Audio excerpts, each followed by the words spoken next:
Olá, meu amigo e minha amiga, estamos de volta com o nosso Portal do José, trazendo informações e cenas muito importantes e também vindo analisar com vocês os últimos números da pesquisa Datafolha para a Prefeitura da cidade de São Paulo, que acabaram de ser publicados.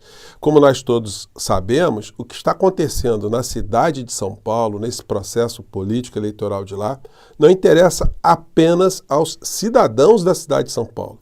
Todas as forças políticas, os analistas políticos, todos nós estamos prestando atenção no desenvolvimento desse processo todo e os números dizem muitas coisas para todos nós.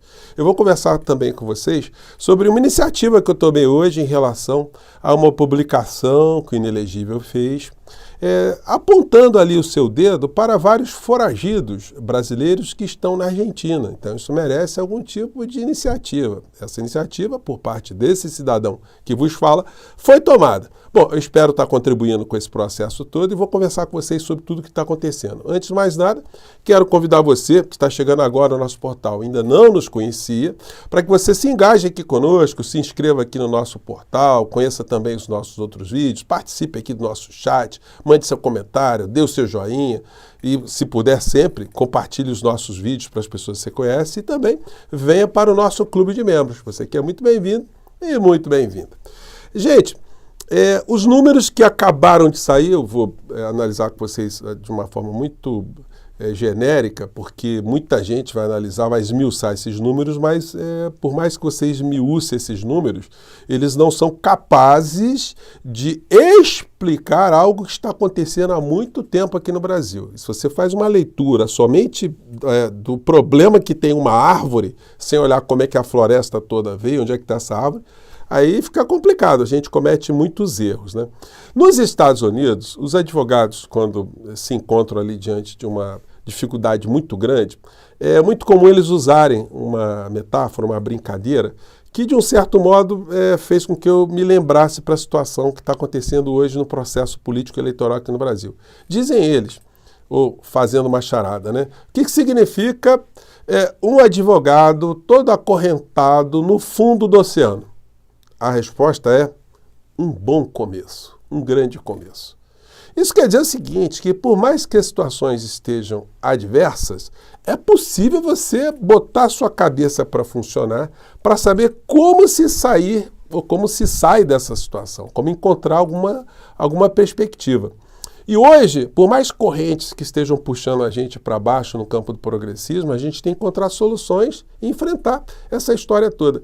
E isso que eu estou conversando com vocês é uma situação que contrasta muito com aquilo que nós vivenciamos em 2022 com o resultado das eleições presidenciais. Você que acompanha esse processo, participou, puxa vida, como a gente dormiu bem, né? Na noite do resultado final, que Lula tinha vencido as eleições, como nós acordamos no dia seguinte, repletos de esperanças que as coisas iriam andar melhores aqui no nosso país, que esses criminosos todos seriam responsabilizados, iriam para a cadeia. Bom, o processo está muito lento aqui no nosso país, isso tem a ver também com a politização ou a não politização da sociedade, das pessoas que atuam nas redes sociais, as pressões que poderiam ser exercidas em relação às instituições como a Procuradoria-Geral da República, a grande imprensa para chamar a atenção de tudo isso, desse passivo todo que está aí, enfim. Então são várias coisas para a gente analisar. Bom, eu quero, em primeiro lugar aqui, voltar a um tema que eu abordei com vocês mais cedo, que é com a reabertura dos canos sanitários, né, que estavam lacrados pelo ministro Alexandre de Moraes, ou seja, o X, a intoxicação está voltando com tudo. Só que essa gente agora sabe que se fizerem uma besteira, que eles terão consequências ali mais instantâneas, porque o senhor Elon Musk botou o rabinho entre as pernas e está cumprindo tudo e não tem outra alternativa senão cumprir e respeitar as leis brasileiras. Aliás, o X hoje fez uma publicação nesse sentido, que vai respeitar tudo aquilo que está no nosso ordenamento jurídico. Bom assim, né? Mas aí o Inelegível dedurou uma série de foragidos. Escreveu ele hoje no seu Twitter. Nossos irmãos refugiados na Argentina. Obrigado, Milei. Hoje, 9 de outubro, na CCJ, na Câmara, o PL da Anistia deu mais um passo. Sonha, criatura. Sonha porque vocês sonharam muito com 72 horas, com o meu exército, com o deputado americano vindo aqui, com o ministro Alexandre de Moraes sendo preso acolá, enfim, com ameaças ao Alexandre, o Alexandre de Moraes, o Rodrigo Pacheco. Essa gente está achando que não vai acontecer nada, né? E conforme a gente está vendo o Procurador-Geral da República absolutamente desaparecido, isso gera esse sentimento. Se a gente comparar as eleições de 2022 com as eleições de 2024, eu não estou vendo ninguém no Brasil com esse sentimento de euforia, exceto João Campos Neto, lá em Recife, porque ele ganhou a eleição com o pé nas costas. Mas o resto do Brasil está todo mundo observando o que está acontecendo agora em São Paulo. Bom, mas aí voltando aqui ao Inelegível, ele fez essa publicação e eu, como cidadão, como dei aula a minha vida inteira, estimulando meus alunos a exercerem a cidadania, e aqui nosso portal não é diferente, eu fiz uma representação junto ao Ministério das Relações Exteriores, que é o responsável para pedir a extradição junto à Polícia Federal, Ministério Público, Procuradoria-Geral da República, desses foragidos. Então, vamos ver aí se o Ministério das Relações Exteriores ele atua. Eu fiz aqui a representação,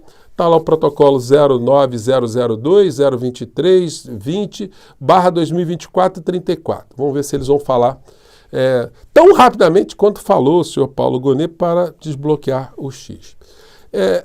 Na outra parte da publicação do Inelegível, os seus filhotes políticos também estão nessa linha. Foi aprovado na CCJ hoje o pacote de reequilíbrio dos poderes. Não tem reequilíbrio dos poderes nenhum. O Nicolas Ferreira, do ponto de vista jurídico, é um perfeito cretino, um perfeito imbecil, um perfeito descerebrado. Isso aí não tem nada a ver uma coisa com a outra. O que eles estão querendo fazer justamente é quebrar com o equilíbrio dos poderes. Que se não fosse esse tipo de equilíbrio que nós temos hoje, nós estaríamos de fato numa ditadura comandada por esses energúmenos todos, né? Bom, eles continuam com essa pregação que o ministro Alexandre de Moraes está no fim, vai acabar, vai ser preso. É um negócio impressionante. Olha só esse vídeo aqui. O fim do poder de Alexandre de Moraes está próximo. O fim de Xandão está próximo. Eles estão falando isso há um tempão, né? Urgente, impeachment de Moraes começou a andar. Então tá, vamos deixar eles pensarem nisso aí. E é impressionante como é que, talvez por falta de pautas que poderiam estar sendo observadas, como, por exemplo, se cobrar do Procurador-Geral da República que ele cumpra o papel dele de defensor, enquanto chefe da instituição, dos direitos coletivos e difusos do povo brasileiro, respeito à Constituição, ao Estado Democrático de Direito, enfim, então as pautas vão ali. A CCJ, a Câmara, está querendo tirar poderes do Supremo Tribunal Federal, está querendo cercear o Supremo Tribunal Federal. Gente, não pode. Isso aí, do ponto de vista jurídico, hoje é impossível. E quem dirá a última palavra? O Supremo Tribunal Federal, que faz o controle de constitucionalidade de normas constitucionais e de leis que são criadas pelo Congresso Nacional. É assim que funciona o sistema. Ontem o deputado Lindbergh Farias, ele levantou até uma questão que eu levantei mais cedo aqui com vocês. Podem criminosos serem autores de projeto de leis que beneficiem a eles próprios enquanto criminosos?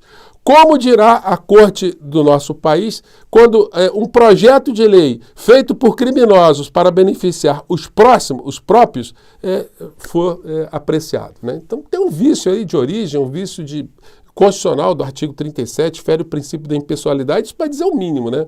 O Lindbergh falou algo também muito interessante ontem. Vamos lá.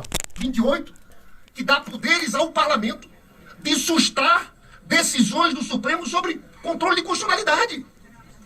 Isso aqui é uma loucura. E essa comissão se transforma nisso, num palco, num circo armado. Eu, inclusive, sei que tem deputado nessa casa que está investigado naqueles episódios de 8 de janeiro. Como estimuladores, como financiadores. Eu quero alertar os deputados sobre aquele episódio de 8 de janeiro que estão envolvidos. Quem votar, você sabe que um dos motivos da prisão preventiva é quando o acusado quer atrapalhar a investigação. Esse é um dos motivos de prisão preventiva. Eu quero dizer aos senhores, se algum dos senhores está envolvido, estimulando, financiando o ato de 8 de janeiro e votar a favor daquele projeto, é motivo de prisão preventiva. E aí ele assustou, pelo menos deixou algumas pessoas ali preocupadas, né? Porque, de fato, né? Se você está sendo processado, está sendo investigado, e você está fazendo uma manobra para dificultar que a justiça te alcance, Bom, é uma tese do Lindbergh Farias, mas motiva o debate de uma situação que eu disse para vocês, vai bater na parede e vai voltar para trás. Você não tem a menor chance de passar, mas não tem mesmo, posso garantir a vocês. E os criminosos que ele se referiu estão aqui, ó, já falei para vocês na matéria mais cedo. O PL tem 35 deputados réus em ação penal ou investigados, 1/3 da bancada. Então, não tem como, né, gente, esse troço passar. E aí a gente chega nessa primeira pesquisa do Datafolha, que vai movimentar os noticiários logo mais à noite, e muitos analistas vão se debruçar em cima de números, qual é a classe que está votando mais em bolos, de 1 a tanto salário mínimo, vota no Nunes, quem mora em tal lugar vota no Nunes, quem mora em outro lugar vota no Boulos, o eleitor de Tabata vota num e vota no outro. Gente, tudo bem, são leituras instantâneas, o retrato ali. Mas o que está vindo antes não tem nada a ver com essa história. Tudo bem que as eleições municipais guardam discussões municipais, mas é impossível a gente divorciar um processo eleitoral no Brasil da conjuntura nacional, do discurso político nacional. Ou vocês vão querer ignorar, ou nós vamos querer ignorar, que essa gente que vota no Nunes está preocupada ali com ideologia de gênero, com o comunismo chegando no Brasil, e com os grupos identitários, e com a esquerda, e com o socialismo. Isso contamina o processo. E isso contamina a vontade do eleitor. Sobre essa situação, aqui no canal 247, que indiscutivelmente é um canal de esquerda, um canal que sempre foi muito ligado ao PT, eles estão fazendo algumas entrevistas onde os analistas estão fazendo uma autocrítica muito interessante desse processo todo. Alguns são muito contundentes. O professor Alisson Mascaro deu entrevista aqui para o Léo Atush e fala, olha, povo foi politizado pela direita. O que ele quer dizer foi politizado pela direita? É que o discurso da direita, que nós estamos recebendo há décadas no Brasil, foi intensificado com essas manobras da extrema-direita, ele fez com que as pessoas, sem nenhum tipo de contraponto, começassem a enxergar a esquerda como uma coisa muito ruim aqui no Brasil. Isso está acontecendo em outras partes do mundo. Não é por outra razão que lá no México, o López Obrador fez a sua sucessora, que é uma socialista sem usar a expressão socialismo. Eles estão dizendo que eles são humanistas. Eles visam a sempre proteger as camadas mais pobres ou ter um Estado social, que são linguagens diferentes para dizer a mesma coisa. Isso está muito estigmatizado aqui no Brasil de uma forma criminosa. E muitos oportunistas, muitos vigaristas surfam nessa história. Então o professor está dizendo que esse não é um retrato só de agora, isso já vem lá de trás. E o professor Fernando Horta também foi entrevistado, historiador, foi entrevistado aqui no 247. Gente, ele fez aqui um discurso assim, pesadíssimo, né? Mostrando, mas enfim, para dar uma boa chacoalhada, né? Para mostrar o que está acontecendo em relação às defesas das ideias que os humanistas, os socialistas, as pessoas de esquerda estão enfrentando aqui no nosso país. E isso aí nos remete a uma questão, né?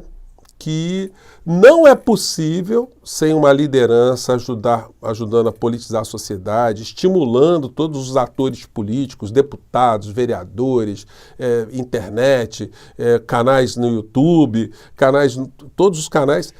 E se não acontecer um processo que tenha um encantamento, uma motivação, um norte, um estímulo, olha, a próxima eleição em 2026, a gente vai ter um sabor muito maior.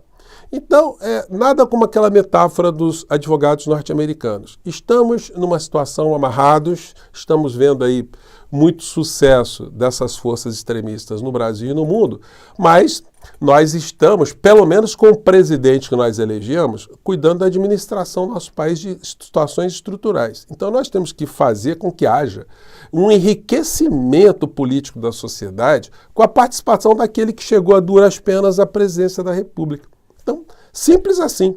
Um governo só eficiente, um governo bom, gente, não irá bastar. Porque os índices econômicos hoje no Brasil, do ponto de vista da macroeconomia, são muito positivos. E como é que os partidos de esquerda aqui no nosso país tiveram apenas 20% do conjunto de votos que foram dados nesse processo eleitoral? Então fica aí a nossa contribuição, nosso alerta. Eu espero que outras pessoas se envolvam nesse debate, que a gente consiga arrastar o presidente da República para vir junto conosco aqui nessa trincheira para o enfrentamento dessa realidade muito complicada, né? Mas, enfim, A fila está andando, o processo está andando, a gente tem coisa para fazer pela frente, é nisso que eu acredito, é por isso que eu estou aqui, tá bom? Mande seu comentário, um grande abraço, até o nosso próximo encontro. Tchau!